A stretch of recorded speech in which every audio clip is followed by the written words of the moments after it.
Komið sæl, ég heiti Gunnar Helgason og ég með nýja bók eins og á hverju ári. Í ár það birtingur og símabannið mikla.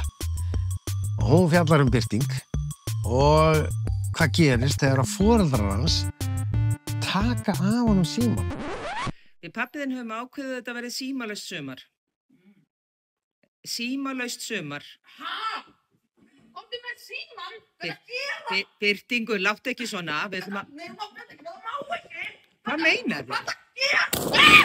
Jesús, hvað ertu gjörsamlega sturlað? Jesús, minn drengur! Sko, ég hálf hlægjandi af því mér finnst þetta svo fyndin bók. Þetta eiginlega, ég ákvað að skrifa bara eins fyndna bók og ég geti.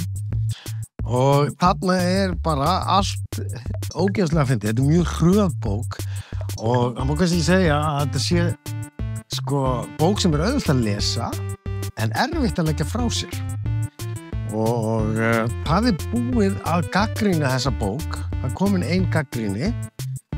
Það var 10 ára strákur sem las hana og hann var beðinn að gefa bókinni stjörnur og hann gaf henni 11 stjörnur af 5 mögulegum.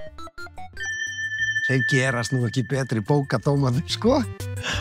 Þannig að ég verð nú bara að mæla með þessari bók fyrir alla krakka. Takk fyrir.